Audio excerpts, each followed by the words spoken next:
कक्षा 12वीं की नई यूनिट उपसह संयोजी यौगिक का अध्ययन करेंगे।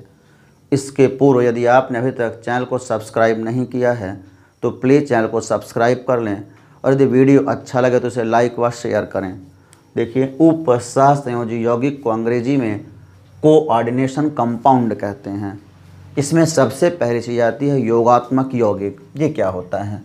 योगात्मक यौगिक पहली चीज़ है योगात्मक यौगिक या आणविक यौगिक। ये क्या चीज़ होती है? कॉपी में नोट करेंगे। ये क्या होता है? जब दो या दो से अधिक लवणों को निश्चित अनुपात में मिला करके गर्म करने के बाद उसको ठंडा किया जाता है, क्रिस्टलन किया जाता है, तब नए यौगिक के क्रिस्टल प्राप्त होते हैं जिन्हें हम योगात्मक यौगिक कहते हैं। कॉपी में नोट करेंगे। जब दो या दो से अधिक लवणों के विलयन को निश्चित अनुपात में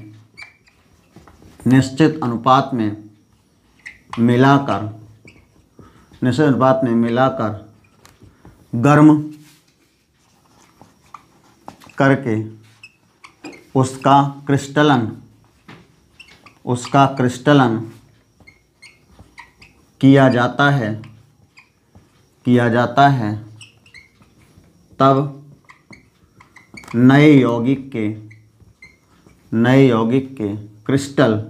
है तब नए यौगिक के क्रिस्टल प्राप्त होते हैं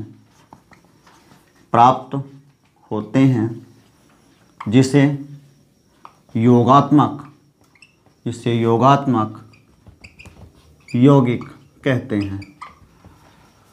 तो इसे कॉपी में नोट करेंगे।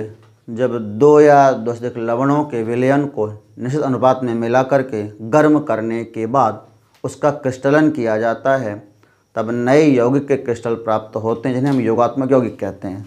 अब इससे एग्जाम्पल देखते हैं कि किन किन क्रिस्टलों को हम योगात्मक यौगिक कहेंगे। जैसे देखिए, अपना होता है पोटास एलम। पोटास एलम जो होता है वह किससे बनता है, किन किन लवणों से बनता है? ये बनता है potassium sulphate K2SO4 plus Al2SO4 का होल थ्राइस प्लस 24H2O।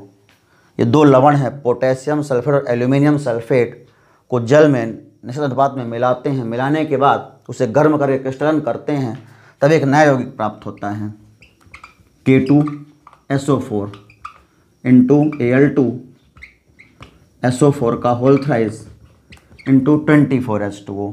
ये है पोटास एलम।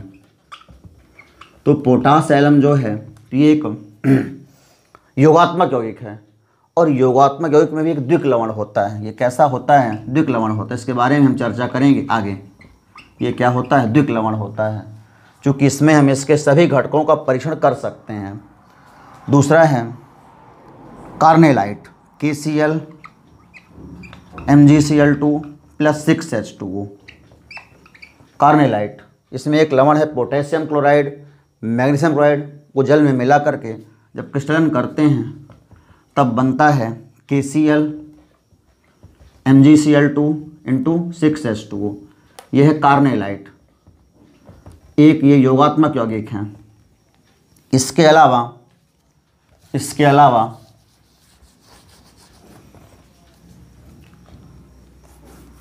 FeCN का होल ट्वाइस प्लस 4KCN। जब इसकी क्रिया हम कराते हैं तब बनता है K4FeCN6। ये भी एक योगात्मक यौगिक है, पर जैसे कार्नेलाइट भी क्या है? द्विक लवण है। कार्नेलाइट भी क्या है? द्विक लवण है। इसमें भी हम इसके सभी घटकों का परीक्षण कर सकते हैं। ये क्या एक संकुल लवण होता है। ये एक योगात्मक यौगिक में कैसा यौगिक है? ये संकुल लवण होता है। योगात्मक यौगिक तो है, योगात्मक यौगिक है, पर इसके साथ ये कैसा लवण है? संकुल लवण है। क्यों है? क्योंकि इसके हम सभी घटकों का परीक्षण नहीं कर सकते हैं जलीय विलयन की अवस्था में। अगला है, एक और एग्जाम्पल के हम देखें, CuSO4 प्लस 4NH3, इससे बनता है CuNH3 का होल 4, CuNH3 का होल 4 SO4। ये भी एक योगात्मक यौगिक है, ये भी एक योगात्मक यौगिक है और इसमें भी ये संकुल लवण है। कैसा लवण है? ये भी संकुल लवण है। तो हमने आपको 2 द्विक लवण 2 संकुल लवण बताया। ये चारों क्या हैं? चारों चीज़ें क्या योगात्मक यौगिक है, चाहे पोटास एलम हो, कार्नेलाइट हो, सब क्या हैं? योगात्मक यौगिक हैं। ये भी योगात्मक यौगिक हैं। तो अब देखिए योगात्मक यौगिक कुल मिलाकर के क्या होते हैं? वे लवण योगात्मक यौगिक जब 2 या 2 से अधिक लवणों को निश्चित अनुपात में मिला करके और जल में घोल करके गर्म करने के बाद उनका क्रिस्टलन किया जाता है, तब नए यौगिक क्रिस्टल प्राप्त होते हैं। इन्हें हम क्या कहते हैं? योगात्मक कहते हैं। अब देखिए ये जो यौगिक होते हैं 2 प्रकार के होते हैं। योगात्मक यौगिक 2 प्रकार के होते हैं। इनमें डिफरेंस को देखते हैं, इन्हें कॉपी में नोट कर लेंगे। योगात्मक यौगिक जो होता है इसमें अंतर को यदि हम देखें, योगात्मक यौगिक 2 प्रकार के होते हैं, द्विक लवण व संकुल लवण। योगात्मक यौगिक के प्रकार, योगात्मक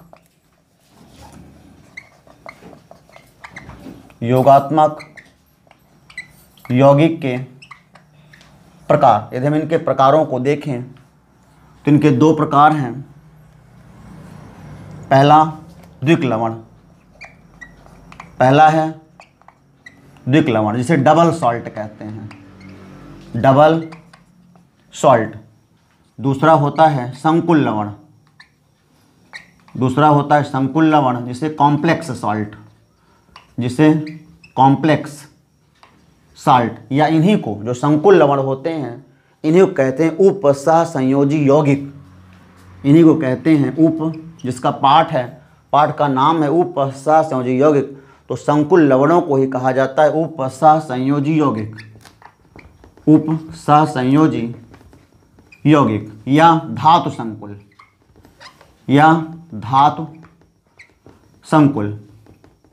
इस प्रकार से इनके नाम हैं उपसह या धातु संकुल। अब देखिए यदि पहले अंतर को देखें, द्विक लवण क्या होते हैं?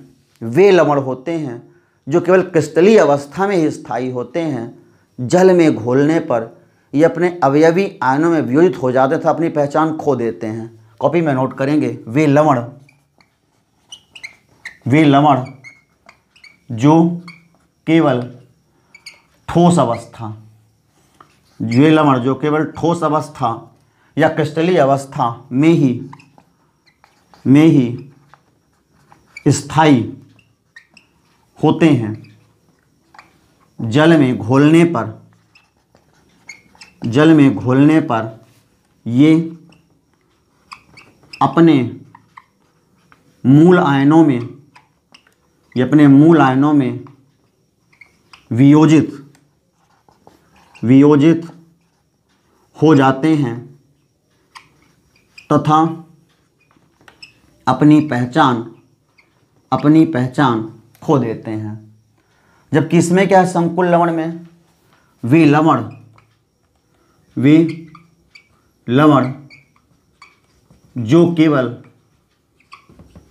ठोस अवस्था, वे लवण जो केवल ठोस अवस्था में ही स्थायी नहीं होते, जल में घोलने पर ये कोई ऐसा जटिल आयन अवश्य देते हैं जिससे इनकी पहचान बनी रहती है। वे लवण जो केवल ठोस अवस्था में ही स्थायी नहीं होते, जल में घोलने पर ये कोई ऐसा जटिल आयन अवश्य देते हैं, इनकी पहचान बनी रहती है। जैसे हमने बताया था पोटास एलम जो है, पोटास एलम और कार्नेलाइट, ये क्या है, द्विक लवण होते हैं, जो जब इनको जल में घोलते हैं तभी अपने आयनों में वियोजित हो जाते हैं। जैसे पोटास एलम या का उदाहरण हमने लिखा था K2SO4 इंटू Al2SO4 का होल थ्राइस इंटू 24H2। जब इसे आप जल में घोलते हैं तब ये पोटेशियम आयन का परीक्षण देता है, प्लस इसके सभी आयन अलग अलग हो जाते हैं। पोटेशियम अलग हो गया, 2Al3 पॉजिटिव अलग हो गया, plus sulphate ion, 4 sulphate ion है, 3 यहाँ 1 यहाँ, 4SO4 2 नेगेटिव अलग हो गया, प्लस 24H2 हो गया। इसमें सभी आयन अलग अलग हो जाते हैं, जिससे इनके सभी आयनों का परीक्षण किया जा सकता है जलीय विलयन में, इसलिए अपनी पहचान ये खो देते हैं। जब किसमें यदि हम देखें, इसका एग्जाम्पल हमने बताया था K4FeCN6। जब आप इसे जल में घोलते हैं तो ये 4K पॉजिटिव देता है, प्लस FeCN6 4 नेगेटिव देता है। ये जटिल आयन होता है, हेक्सासाइनोफेरेट नाम का जटिल आयन होता है। ये जटिल आयन है, ये जटिल आयन है। इसी कारण, इस जटिल आयन के कारण ही इसकी पहचान बनी रहती है। जल में घोलने पर भी इस जटिल आयन के कारण इसकी पहचान बनी रहती है, क्योंकि जटिल आयन में ये साइनाइड आयन व आयरन का परीक्षण नहीं दे पाता है और ये सभी का परीक्षण दे देता है। तो पहला अंतर हो गया। दूसरा अंतर देखिए, द्विक लवण होते हैं, इनके सभी घटकों का परीक्षण किया जा सकता है। जलीय विलयन में इसके सभी घटकों का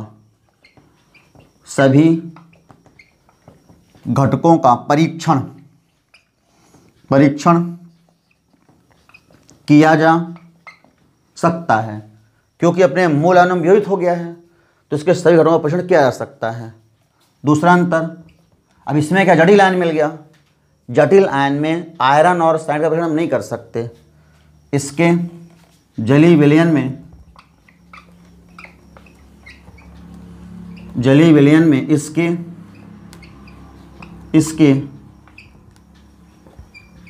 सभी आयनों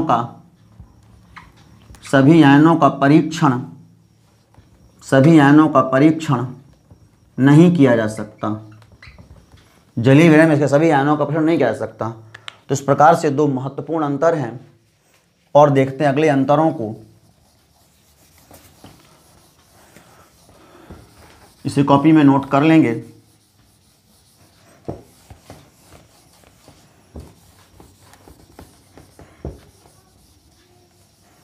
देखिए, तीसरा अंतर यदि हम देखें, द्विक लवण जो होते हैं ये आयनिक यौगिक होते हैं। ये आयनिक यौगिक होते हैं। द्विक लवण आयनिक यौगिक होते हैं। ये आयनिक हो भी सकते हैं, या नहीं भी। ये आयनिक हो भी सकते हैं या नहीं भी। इनके जटिल भाग में सदैव उपसह संयोजी बंध पाया जाता है। चौथा अंतर, यदि हम चौथे अंतर को देखें, ये जो यौगिक होते हैं द्विक लवण जो होते हैं, तो द्विक लवण के जो गुण हैं वह मूल यौगिकों के गुणों के समान होते हैं। इन यौगिकों के गुण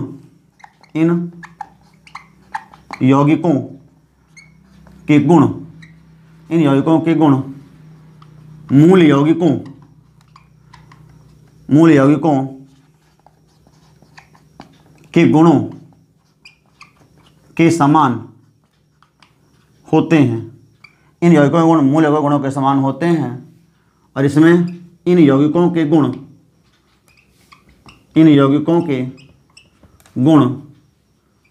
मूल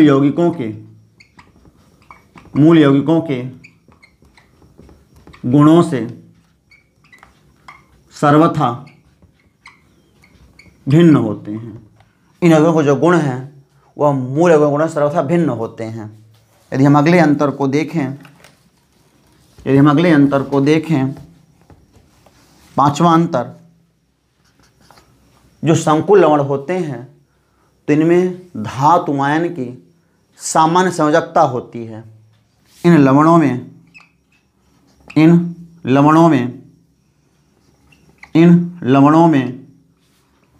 धातु आयन की सामान्य संयोजकता होती है। इन लवणों में धातु आयन की सामान्य संयोजकता होती है। इन लवणों में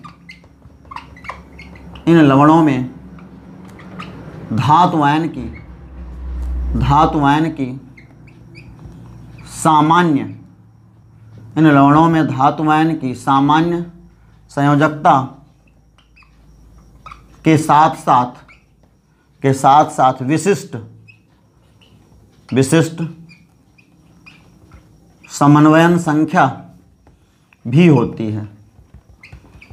इन लवणों में धातु आयन की सामान्य संयोजकता के साथ विशिष्ट समन्वयन संख्या भी होती है। यदि हम उदाहरणों को देखें, छठवें अंतर में उदाहरणों को देखें तो इसका उदाहरण हमने बताया था पोटास एलम कार्नेलाइट, सूत्र में लिख चुका था पहले, पोटास एलम व कार्नेलाइट, ये क्या है, द्विक लवण होते हैं, सूत्र आ चुके हैं पहले। इसके अलावा इसमें यदि हम देखें तो K4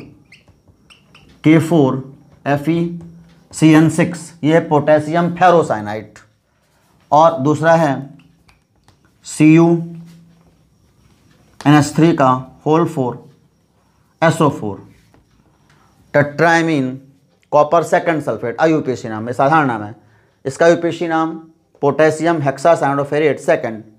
तो इस प्रकार से ये था द्विक लवण और संकुल लवणों में अंतर के बारे में, इसे कॉपी में नोट कर लेंगे।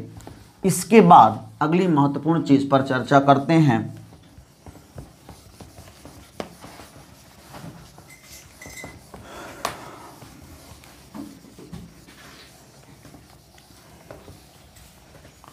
इसके बाद अगली महत्वपूर्ण उपसह संयोजकों के विभिन्न क्षेत्रों के बारे में। उपसह संयोजी यौगिक के विभिन्न क्षेत्र। इसमें पहला है, देखिए जैसे क्या होता है, एक हम लिख रहे हैं उपसह संयोजी यौगिक K4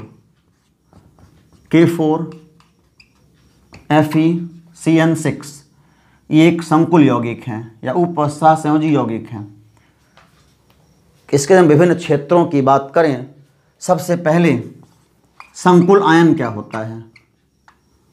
संकुल आयन वह आवेशित आयन, जैसे हमने लिख दिया FeCN6 2 नेगेटिव, FeCN6 2 नेगेटिव, तो इसमें क्या है, यह 4 नेगेटिव, जब ये हट जाएगा 4 नेगेटिव, ये क्या है, ये संकुल आयन है।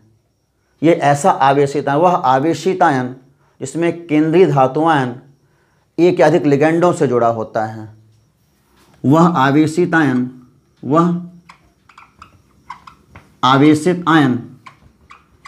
जिसमें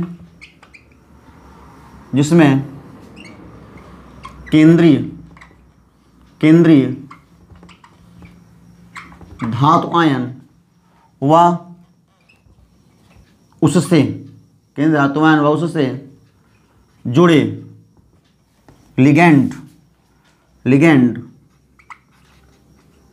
होते हैं, तथा इस आयन, ये मुख्य बात है, तथा इस आयन के सभी घटकों का परीक्षण तथा इस आयन के सभी घटकों का परीक्षण नहीं किया जा सकता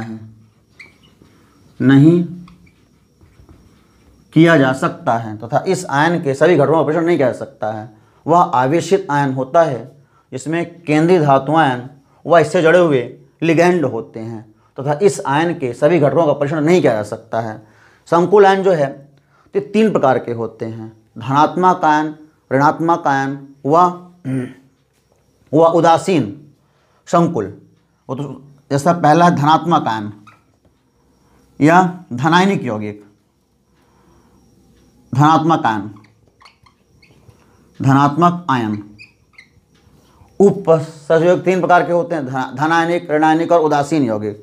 और संकुल आयन की यदि हम बात करें धनात्मक आयन, धनात्मक आयनों में जैसे यही अपना हो गया Cu NH3 का होल 4 2 पॉजिटिव, ये धनात्मक आयन है। Cu NH3 का होल 4 2 पॉजिटिव आयन, ये धनात्मक आयन है। यदि हम बात करें ऋणात्मक आयन की, ऋणात्मक आयन, ऋणात्मक आयन, इसमें यही आ जाएगा FeCN6 4 नेगेटिव, FeCN6 4 नेगेटिव। तो यदि हम संकुल यौगिक की बात करें तो 3 प्रकार के होते हैं, धनायनिक संकुल यौगिक, ऋणायनिक संकुल यौगिक और उदासीन संकुल यौगिक। यदि हम आयनों की बात करें तो धनायनिक संकुल या धनात्मक आयन, ऋणात्मक आयन, और तीसरा है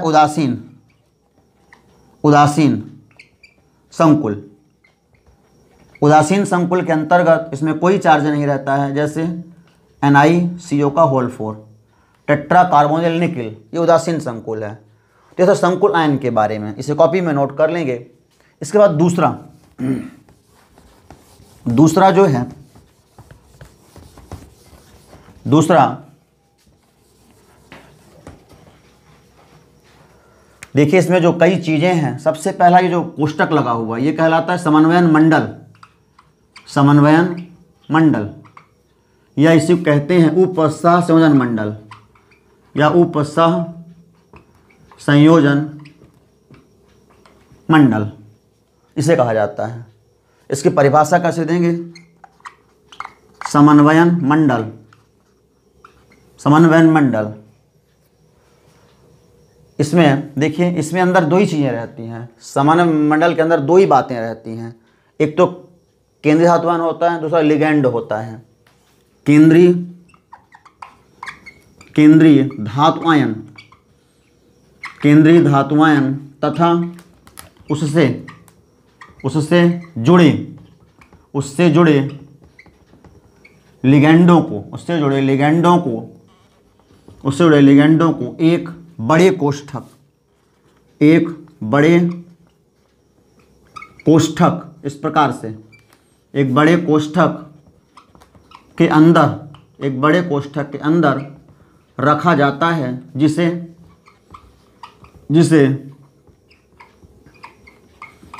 समन्वयन मंडल कहते हैं।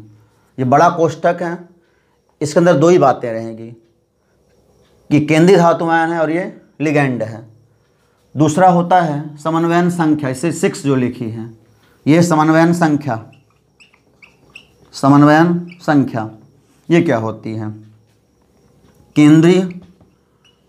केंद्रीय इसकी परिभाषा को लिखेंगे, केंद्रीय धातु आयन से जुड़े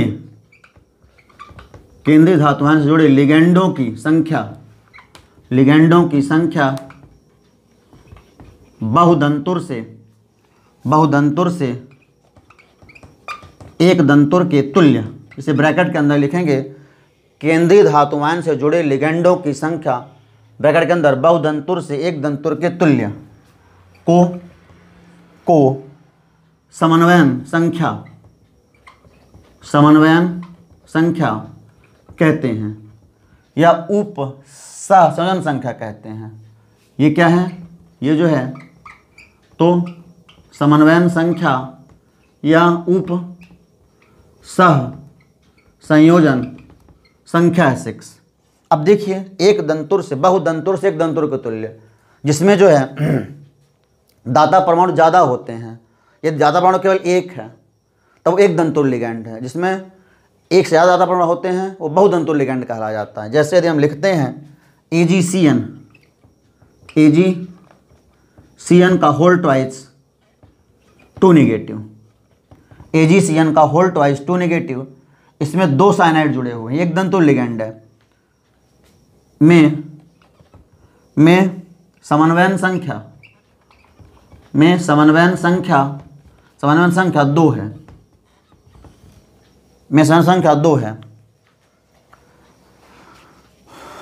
तथा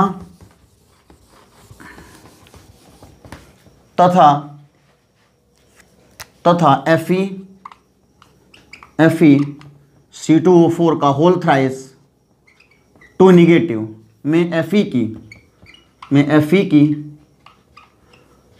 समन्वयन संख्या, इसमें अब क्या है, C2O4 द्विदंतुल लिगैंड है अर्थात बहुदंतुल लिगैंड है, तो एक दंतुल में बदलना पड़ता है। में समन्वयन संख्या एक दंतुल करने के लिए है, में समन्वयन संख्या 3 × 2 = 6 होगी। तो इस प्रकार से कोई बहुदंतुल लिगैंड है तो उसे हमें एक दंतुल में कन्वर्ट करना पड़ता है। तो ऐसा समन्वयन संख्या के बारे में, इसमें Ag की समन्वयन संख्या 2 है। इसके बाद देखिए अलग और क्षेत्रों को हम देखते हैं। इसके बाद इसे कॉपी में नोट कर लेंगे। समन्वयन संख्या के बाद अगला क्षेत्र 2 हुआ समन्वयन मंडल या उप संयोजन मंडल, समन्वयन संख्या या उप संयोजन संख्या। अब देखते हैं इसके बाद ये केंद्रीय धातु परमाणु, केंद्रीय धातु परमाणु, इसके बारे में देखते हैं। केंद्रीय धातु परमाणु ये क्या होता है, या आयन, केंद्रीय धातु परमाणु या आयन ये क्या होता है। देखिए किसी भी संकुल यौगिक में जब कोई धातु परमाणु जो है सामान्य संयोजकता, किसी संकुल यौगिक में कॉपी में लिखेंगे, किसी संकुल यौगिक में कोई धातु परमाणु सामान्य संयोजकता नियमों के विरुद्ध, सामान्य संयोजकता नियमों के विरुद्ध कई अणु या आयनों से बंध बनाता है, तब इसे केंद्रीय धातु परमाणु या आयन कहते हैं।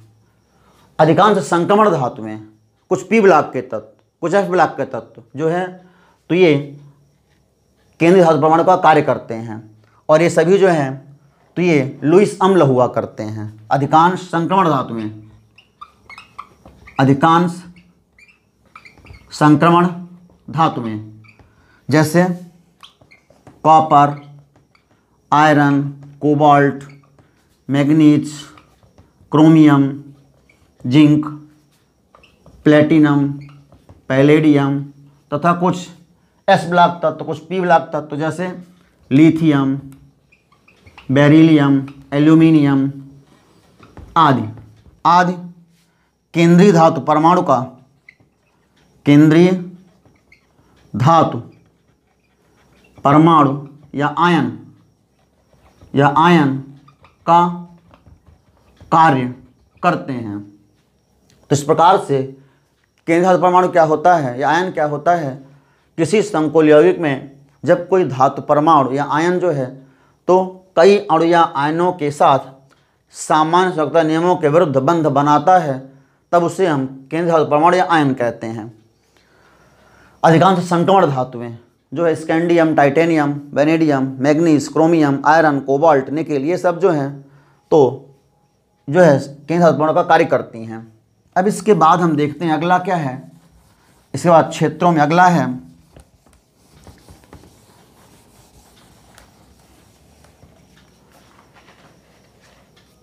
आयनन का क्षेत्र। ये है आयनन का क्षेत्र।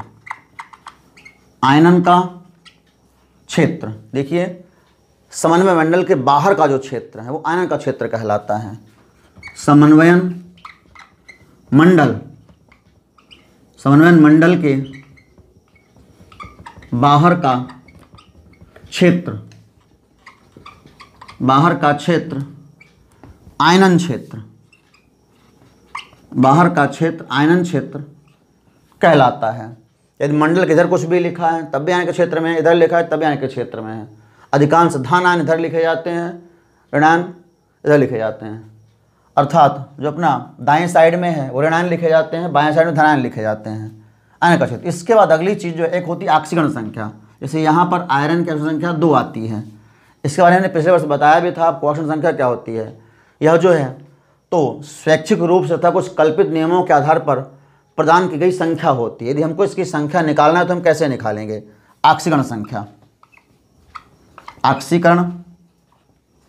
आक्सीकरण संख्या देखिए कैसे निकालते हैं। इसमें आयरन, इसकी संख्या निकालनी पड़ती है, इसे हम x मान लेते हैं। पोटेशियम की 1 होती है तो 4 × +1, 4 × +1 प्लस आयरन की निकालनी x मान लेंगे, प्लस Cn में -1 चार्ज होता है, 6 Cn है, 6 × -1 = 0। कुल आवेशों का योग 0 के बराबर होता है। 4 + x - 6 = 0, x - 2 = 0, x = +2। तो इस प्रकार से हमको लिगैंड और आयन के चार्ज के आधार पर, आवेश के आधार पर हम आक्सीकरण संख्या को निकाल लेते हैं। अब इसके बाद अगला है लिगैंड। मेन चीज वही है लिगैंड। ये क्या होता है? ये लिगैंड या संलग्नी कहलाता है। लिगैंड या संलग्नी, लिगैंड या संलग्नी ये क्या होता है? देखिए, वह अणु, परमाणु या आयन जो केंद्रीय धातु आयन को कम से कम एक इलेक्ट्रॉन युग्म दे करके उपसहसंयोजी बंध द्वारा जुड़ता है, लिगैंड या संलग्नी कहलाता है। वह अणु, परमाणु या आयन जो केंद्रीय धातु आयन को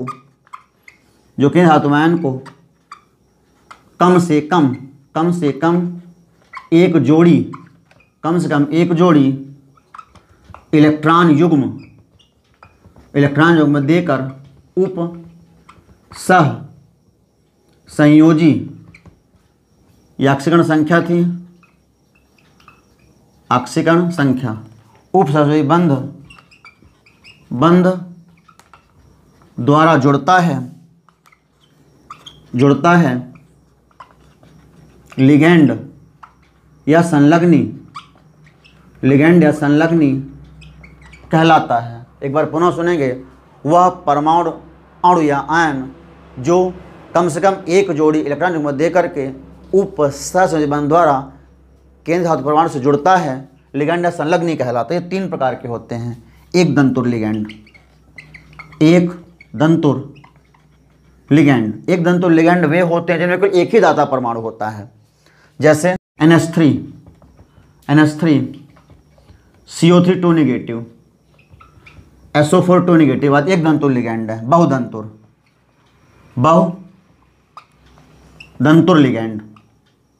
बहुदंतुर लिगैंड जिसमें एक से ज़्यादा दाता परमाणु होते हैं। जिनमें एक से ज़्यादा दाता परमाणु होते हैं बहुदंतुर लिगैंड। जैसे हमने लिखा C2O4 C+O नेगेटिव, ये C2O4 2 नेगेटिव है, इसे ऐसे भी लिखा जाता है, या C2O4 2 नेगेटिव। ये बहुदंतुर लिगैंड है, चूँकि इसमें 2 ऑक्सीजन आयन जो है ये इलेक्ट्रॉन युग्म देते हैं। इसके अलावा एथिलीन डाइएमीन CH2NH2 ये भी जो है, यहाँ भी 2 लोन पेयर नाइट्रोजन, 2 दाता परमाणु होते हैं, 2 नाइट्रोजन दाता परमाणु का कार्य करते हैं। ये भी जो है इसको EN लिख देते हैं। इसके अलावा EDTA 4 नेगेटिव, ये जो है खड़दंतुर लिगैंड होता है। Ethylene diamine tetraacetate 4 negative. और इसके अलावा एक और लिगैंड होता है, इसे कॉपी में नोट कर लेंगे, उभयदंतुर लिगैंड। उभयदंतुर लिगैंड क्या होते हैं? जिनमें 2 दाता परमाणु होते हैं, 2 या अधिक दाता परमाणु होते हैं, किंतु केवल एक ही परमाणु दाता परमाणु का कार्य करता है। जैसे यदि हम लिखते हैं CN नेगेटिव, ये एक उभयदंतुर लिगैंड है। इसमें नाइट्रोजन भी दाता परमाणु कार्य करता है, इसमें नाइट्रोजन भी दाता कार्य करता है, कार्बन भी करता है। यदि हम लिखते हैं SCN नेगेटिव, इसमें सल्फर, कार्बन व नाइट्रोजन तीनों दाता परमाणु का कार्य करते हैं। इसमें सल्फर, कार्बन, नाइट्रोजन तीनों दाता परमाणु का कार्य करते हैं। इसके अलावा NO2 निगेटिव, NO2 निगेटिव, इसमें ऑक्सीजन भी करता है, नाइट्रोजन भी करता है परमाणु का कार्य। तो इस प्रकार से ये सभी क्या उभय धन लिगैंड है। तो इस प्रकार से इस वीडियो में हमने जो है तो मुख्य रूप से उप सहसंयोजकों के विभिन्न क्षेत्रों के बारे में अध्ययन किया तथा दिक् लवण व शंकु लवण के अंतर के बारे में अध्ययन किया। धन्यवाद।